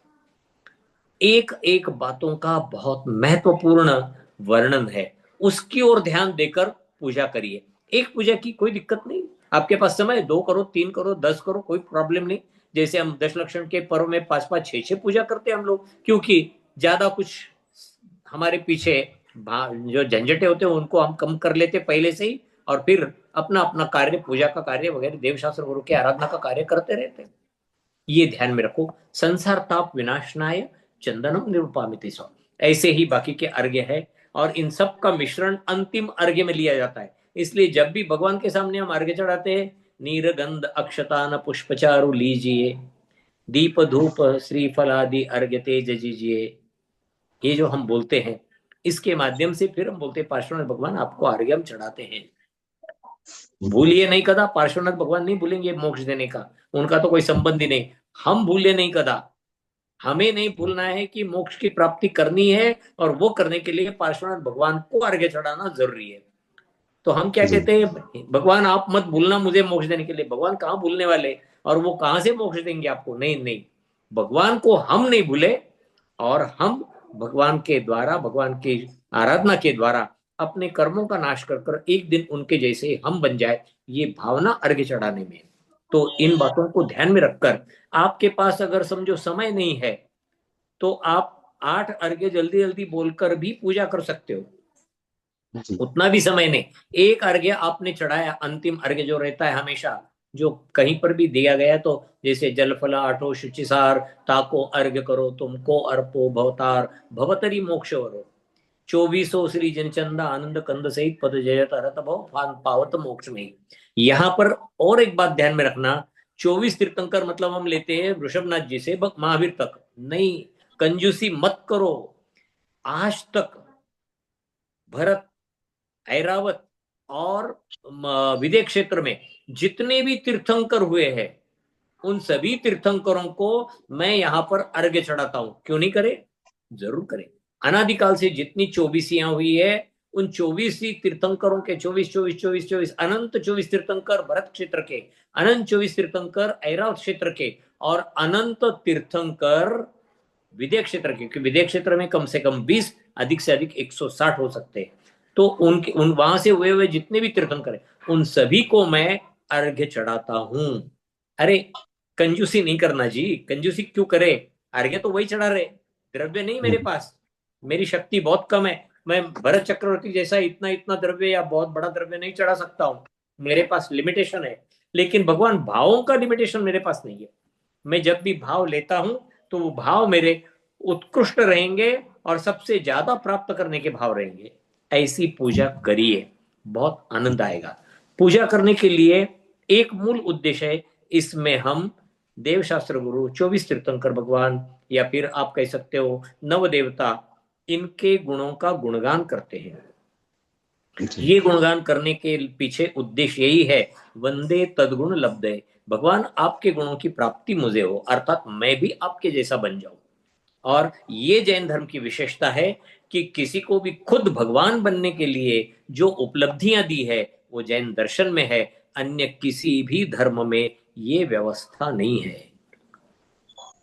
देखिए इस प्रकार की ये बातें हैं। पूजा जरूर करनी चाहिए। देव पूजा हमारी 8 रोज 7 जो कहते हैं ना हमारे षट कर्म दिने दिने, 6 कर्म जो हमें रोजाना करने उसमें से देव पूजा एक है। देव पूजा, गुरु पास्ती, स्वाध्याय, संयम, तप, दान, ये 6 कर्म हमें रोजाना करने चाहिए। और करते समय यही ध्यान में रखकर करना चाहिए कि मेरे कर्मों की निर्जरा हो, खत्म।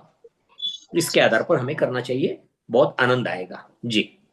पंडित जी पूजन में मतलब थोड़ा सा और है जी, जो आपने बोला कि अष्टद्रव्य से तो करनी है, अपन चढ़ा लेते हैं, लेकिन जो उसके पहले इतना सारा पढ़ने का होता है, तो बहुत सारे मेरे जैसे होते हैं सहधर्मी, तो वो लोग क्या है कि इतना सारा संस्कृत पढ़ना नहीं आता है, तो हम उनको कैसे बता सकते हैं कि इतना भी पढ़ने से आपकी पूजा हो जाए, क्या बता सकते हैं? नहीं देखो, आपके पास 2 बातें हैं, ज्ञान और समय। ज्ञान और समय। ज्ञान क्या है भाई, ये संस्कृत में पढ़ना हमें पॉसिबल नहीं हो रहा है, ये ज्ञान का लिमिटेशन आ गया है। दूसरा, हमारे पास इतना समय नहीं है इतना पूरा पढ़ने के लिए, तो आप सिर्फ जो पूजा है ना उतनी पूजा ही आप करिए, आपकी पूजा हो जाएगी। जो पहले का दिया गया है आप उसे अच्छी तरह से देखना। पहला दिया है यह विधि ठाड़ो होए के, ये अपने परिणामों को विशुद्ध करने का स्तोत्र है, ठीक, वो पूरा हो गया। उसके बाद में हम नमोकार मंत्र बोलते हैं, फिर भगवान पंच परमेष्टियों के हम वहां पर पुंज चढ़ाते हैं, 5 परमेष्टियों के। अच्छा, उसके बाद में चत्तारी मंगलम बोलते हैं, उससे भी आप पुष्पांजलि चढ़ाते हैं। फिर हम बोलते हैं अपवित्रा पवित्र, ये हमारे मन में हम बोलते हैं कि मैं पवित्र हूं कि अपवित्र हूं, लेकिन मैं जब भी ध्यान करता हूं इनका तो मेरे पापों का नाश होता है। ये अपने आप में उन मंत्रों का या उन पूजा के पूरी विधि का अपने आप में आत्मा में उत्कृष्ट चिंतन करने का एक तरीका है। ये आपको शुरू में कठिन लगेगा, लेकिन एक बात ध्यान में रखना, आप रोजाना पढ़ते जाइए पढ़ते जाइए पढ़ते जाइए। मेरा चैलेंज है 1 साल में आपका वो मुखोद्गत होगा। बोलते समय जोर से बोलना, मुंह के मतलब मन की मन में नहीं बोलेंगे, जोर से बोलेंगे। अपवित्र पवित्रो वा सुस्थितो दुस्थितो पीवा, ये जब बोलेंगे आप और सवेरे के समय बोलेंगे ना, तो इसमें की 2 लाइनें तो आप दिन भर गुनगुनाएंगे, क्योंकि वो आपको याद आता रहेगा, अरे आज मैंने ऐसा बोला था, आज मैंने ऐसा बोला था, आज मैंने, वो दिन भर आपके मन में चलता रहेगा।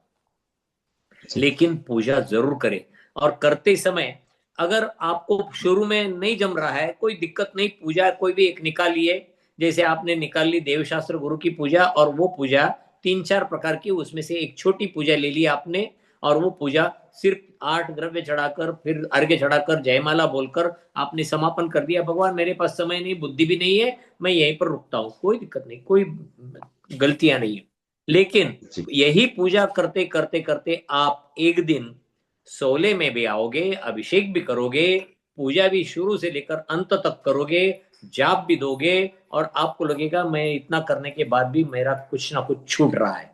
ये कब होगा? जैसे जैसे अपने भाव उज्जवल होते जाएंगे, आपको निश्चित रूप से वो अनुभव आएगा।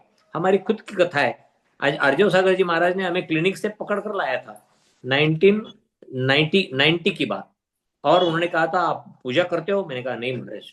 बोले क्यों नहीं करते हो? मैंने कहा महाराज डॉक्टर हूँ, ओपीडी रहती है, बहुत पेशेंट रहते हैं, तो मुझे समय नहीं मिलता। अच्छा अच्छा, तो फिर समय नहीं मिलता तो आप भोजन भी नहीं करते हो, क्योंकि पेशेंट है ना आपके पास, भोजन भी नहीं करते हो। फिर उन्होंने कहा नहीं भोजन, मैंने कहा नहीं महाराज भोजन के बिना तो नहीं रह, फिर भोजन के लिए समय मिल सकता है और भगवान की पूजन के लिए नहीं मिल सकता, थोड़ा गलत है। कहीं तो भी आपको एडजस्ट करना पड़ेगा, कोई कार्य कम करो या जल्दी उठकर थोड़ी नींद कम कर कर आप मंदिर में आओ। देखो आपको क्या मैंने कहा महाराज जी मैं आऊंगा, लेकिन मैं वो सोले में नहीं आऊंगा, वो पूरी पूजा नहीं करूंगा, थोड़ी द्रव्य से पूजा करूंगा, द्रव्य भी दूंगा नहीं। महाराज जी बोले कोई बात नहीं, करो पूजा, वैसी करो पूजा, लेकिन करो, और छोटी सी छोटी पूजा। महाराज जी ने बता खुद किताब बताई हुई, जेरोक्स कॉपी थी उनके पास, वो दिया ये छोटी सी छोटी पूजा ये करो। और जब शुरू किया तो अपने आप में महसूस होने लगा, अरे पूजा करने में इतना आनंद आता है, सिर्फ छोटी पूजा तो पूरा करने में कितना आनंद आएगा। धीरे धीरे देखते गए, जिन भारती जिन सरस्वती या जिन पूजन इनमें जो दिया गया है वो सब पूजा की विधि पूरी देखते हुए इतना आनंद लगे आने लगा कि अब वो करे बिना तो ऐसा लगता है, जिस दिन पूजा नहीं होगी उस दिन लगता है आज मेरे द्वारा कोई ना कोई पाप हुआ है, कुछ तो भी गलती हुई है, मैंने अपने काम में गलतियां की है, अपने आप होगा। इसलिए आप शुरुआत से पढ़ने की कोशिश करो, कुछ नहीं होता है। आपको लगता है देखो पूरी पूजा पढ़कर आप करोगे ना, शुरू में आपको लगेगा 1 घंटा, धीरे धीरे धीरे धीरे वो आएगा 35 मिनट्स पर, और वो भी उसके बाद में जब मुखपाठ हो जाता है तो 15 से 20 मिनट में आपकी पूजा होकर आप निकल जा सकते हो, मुखपाठ हो जाएगा पूरा। एक ही पूजा बार बार करते रहो, कुछ नहीं होता है, लेकिन वो अर्थ ध्यान में लेते हुए पूजा करते चले जाओ, आपको आनंद आएगा। और पूजा जरूर करो, पूजा के बिना अगर श्रावक है तो ऐसा कहिए कि चेतना शक्ति के बिना कोई शरीर है नहीं। पूजा जरूर करे, पूजा के लिए रुकिए नहीं, पूजा करना बहुत अनिवार्य है, अनिवार्य। उसके बिना श्रावक नहीं, उसके बिना वो मनुष्य नहीं, उसके बिना वो जैनी नहीं, ये करना बहुत जरूरी है। देव पूजा, गुरुपास्ती, स्वाध्याय, संयम, तप, दान, षट कर्म दिने दिने रोजाना करने के 6 आवश्यक कार्य हैं, इनको जरूर करें। आइए आगे बोलिए। जी पंडित जी, मैं तो करता हूँ पूजा, लेकिन जो लोग मतलब थे नहीं करते दोस्त लोग, उनके लिए बिल्कुल बिल्कुल बिल्कुल, ये किसी एक व्यक्ति के लिए नहीं है, ये हम सब के जी लिए, इसमें मेरे लिए भी है वो। जी जी जी, जी धन्यवाद पंडित जी, पंडित। आज आज का आखिरी प्रश्न है। जी प्रमीला जी कह रहे हैं कि षटगुण वृद्धि हानि एक बार फिर से समझा दीजिए। जी। देखो, इसको समझने के लिए आपको 2 शब्द ध्यान में लेना है, गुण और भाग। भाग मतलब भागाहार या भागाकार, डिवाइडेशन, और गुण मतलब मल्टीप्लिकेशन। 2 शब्द ध्यान में आए, ये 2 शब्द पहले ध्यान में लीजिएगा, गुणा और भागा। ठीक, अब 3 शब्द और ध्यान में लीजिएगा। हमारी जो संख्याएं हैं जैन दर्शन के अनुसार 3 ग्रुप में विभाजित है। संख्यात पहली, दूसरी है असंख्यात। संख्यात मतलब गिनने में आए, और जो हम जैसे तुम और हम जो है श्रुत ज्ञानी या मति ज्ञानी, उनको ध्यान में आए उसे कहते हैं संख्यात। दूसरा है असंख्यात, जो मनपर्य ज्ञानी, अवधि ज्ञानी, ऐसे उच्च दर्जा के ज्ञानी लोग हैं उनके ध्यान में आ जाता है, उसे कहते हैं असंख्यात। और तीसरा है अनंत। अनंत सिर्फ और सिर्फ केवली भगवान के ध्यान में आता है कि ये अनंत एग्जैक्टली कितना बड़ा है। तो 3 प्रकार की संख्याएं हैं। अब इन 3 संख्याओं को हमें भागाकार में भी इस्तेमाल करना है और गुणाकार में भी इस्तेमाल करना है। अब भागाकार के लिए नियम देखो, कोई भी संख्या ऊपर की है उसे हम भागाकार करते नीचे, तो भागाकार करते समय ये संख्या जितनी बड़ी, भागाकार करने की संख्या जितनी बड़ी उतना उत्तर छोटा आएगा। उदाहरण जैसे हमने 100 ले लिए और 100 को हम 50 से डिवाइड कर रहे, 50 से, तो उत्तर आएगा 2, तो 2 उत्तर आया। वहीं 100 को हमने 10 से डिवाइड किया तो उत्तर कितना आएगा, 10 आएगा। 50 की अपेक्षा 10 छोटा है तो उत्तर बड़ा आया है, 2 की अपेक्षा वहां पर 10 उत्तर आया है। और वही हमने 100 को अगर 2 से ही डिवाइड किया तो उत्तर आएगा 50। मतलब 2 बहुत छोटा है, उससे हमने डिवाइड किया तो उत्तर आया है वहां पर 50। 100 को 2 से डिवाइड किया, 50 उत्तर। कहने का तात्पर्य ये, संख्यात से भागाकार किया तो उत्तर कितना आएगा? बड़ा आएगा। असंख्यात से किया तो क्या होगा?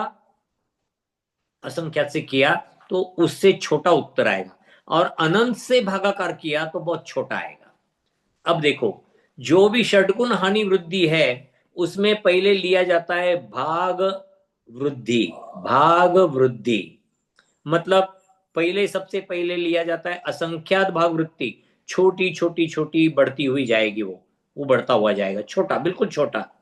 उसके बाद में संख्यात भाग वृद्धि, वो उससे ज्यादा, असंख्यात, क्षमा, असंख्यात भाग वृद्धि उससे ज्यादा, और संख्यात भाग वृद्धि बहुत ज्यादा बढ़ता जाएगा। ये भागाहार हुआ। इसके बाद में हमें लेना है गुण। तो गुण वृद्धि जो है, तो संख्यात से गुणा किया तो उत्तर छोटा, असंख्यात से गुणा किया तो उत्तर और बड़ा, और अनंत से गुणा किया तो बहुत बड़ा उत्तर। तो ये उसके 3 आगे के आएंगे। तो जो हमने लिए हैं, समझो यहां तक हमने लिए संख्यात भाग वृद्धि। अब आएगा संख्यात गुण वृद्धि, फिर उससे ज्यादा ऊंचा जाएगा असंख्यात गुण वृद्धि, और फिर उससे बहुत ऊंचा जाएगा अनंत गुण वृद्धि। ये बना पहला वृद्धि का चैप्टर। और हानि का चैप्टर उसी क्रम से उल्टा लेना है। जब हानि होती है तो पहले अनंत गुण हानि होती है, सबसे ऊपर अनंत गुण हानि, फिर होती है असंख्यात गुण हानि, फिर होती है संख्यात गुण हानि, फिर लिया जाता है संख्यात भाग हानि, फिर लिया जाता है असंख्यात भाग हानि, और फिर लिया जाता है अनंत भाग हानि। क्योंकि इनका उत्तर आने वाला जो है वो क्रमशः छोटे से लेकर सबसे बड़ा जाने तक, और सबसे बड़े से लेकर छोटा होने तक के उत्तर आते हैं। इसलिए इसको कहते हैं षटगुण हानि, षटगुण वृद्धि, षटगुण हानि। षटगुण मतलब कौन कौन से? संख्या, पहला लिया है हमने अनंत गुण वृद्धि, फिर संख्यात गुण वृद्धि, असंख्यात गुण वृद्धि, संख्यात गुण वृद्धि। तो ये हमारी 3 बनी वृद्धियां, और इसके ऊपर बनेगी गुणित रूप से ये भाग। ये भाग में आएगा, गुण नहीं आएगा, भाग आएगा। फिर से दोहराता हूं, ये पहला है असंख्यात भाग वृद्धि, संख्यात भाग वृद्धि, अनंत भाग वृद्धि, असंख्यात भाग वृद्धि, संख्यात भाग वृद्धि। अनंत से शुरुआत कर असंख्यात और संख्यात आए, ये भाग वृद्धि। और संख्यात के ऊपर अब उल्टा क्रम, जो तीसरा संख्यात आया तो वो पहले आएगा संख्यात गुण वृद्धि, फिर आएगा असंख्यात गुण वृद्धि, और फिर आएगा अनंत गुण वृद्धि। तो ये वृद्धि के लिए ये क्रम, और हानि के लिए ऊपर से नीचे क्रम ऐसा ही आएगा। अनंत गुण हानि, असंख्यात गुण हानि, संख्यात गुण हानि, और फिर उसके आगे संख्यात भाग हानि, असंख्यात भाग हानि, और अनंत भाग हानि। इस प्रकार ये दोनों लिए जाएंगे। अगर पॉसिबल हुआ तो मैं इसका एक चित्र मैंने निकाला हुआ है, वो चित्र मैं आपको ग्रुप पर भेज देता हूं, दीदी आपके पास सर्कुलेट करेगी। ठीक है, तो मैं दीदी को भेजता हूं, दीदी सर्कुलेट करेगी।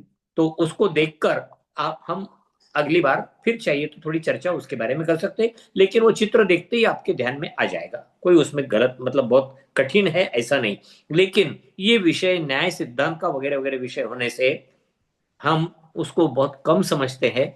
अभी इतना ही समझकर चलिए कि हानि, गुण वृद्धि, हानि और वृद्धि, ये षटगुण हानि और षटगुण वृद्धि 6 प्रकार से ली जाती है। अतः किसी भी द्रव्य के गुणों में इसी प्रकार से हानि वृद्धि होती है। लेकिन ध्यान में रखना, द्रव्य के गुण ना तो बढ़ते हैं, बढ़ते मतलब संख्या में 6 प्रकार के गुण होंगे तो 7 प्रकार के, 10 प्रकार के गुण नहीं होते, 6 के 6 ही रहेंगे। ना एक कम होते हैं, ना 5 होते हैं, ना 7 होते हैं। 6 5 है तो 6 है तो 6 ही रहेंगे। इस प्रकार द्रव्यों के गुणों में हानि वृद्धि होना मतलब वही की वही हानि वृद्धि होना है, उनकी संख्या कम ज्यादा नहीं होती है। ये ध्यान में रखकर इसको थोड़ा चिंतन करना है। ये विषय न्याय सिद्धांत का है, समझने में बड़ा कठिन है, लेकिन फिर भी चित्र अपन अगली बार देखेंगे।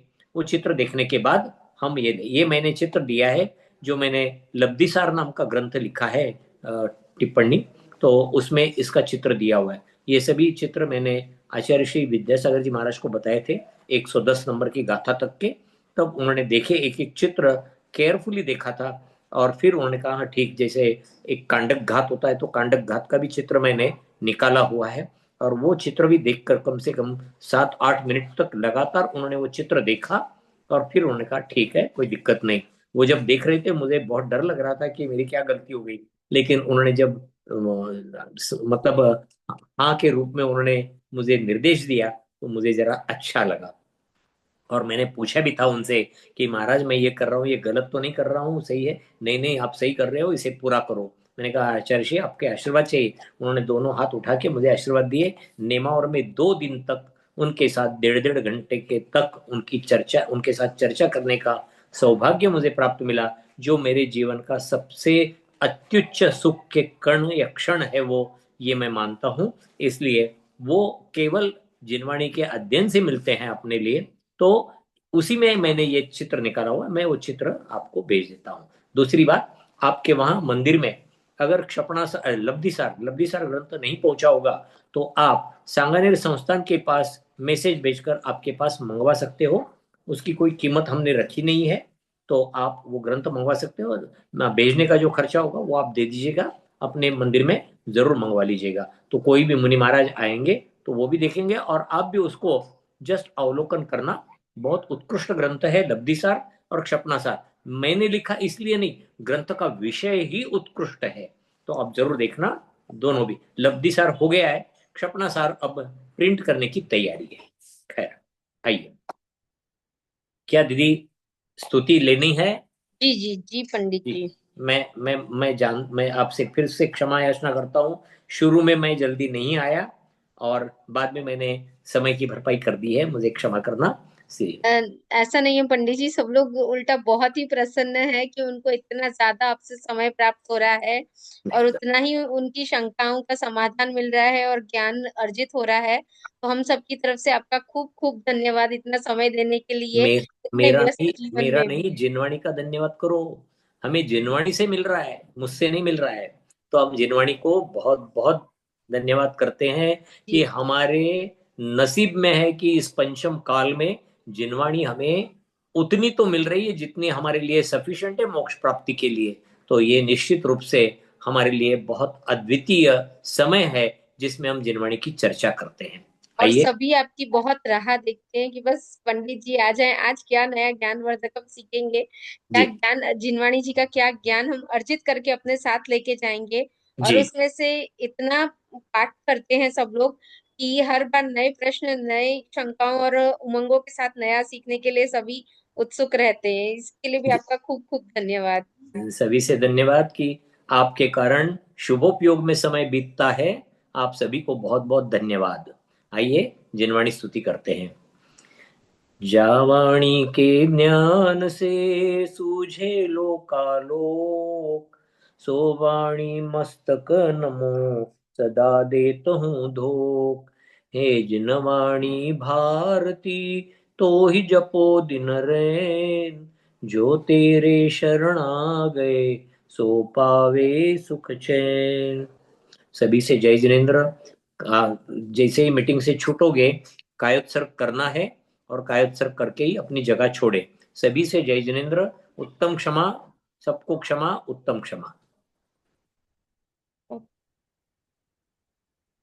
यदि मन से वचन से काय से कोई भूल चूक हुई हो तो सबको क्षमा, सबसे क्षमा, उत्तम क्षमा।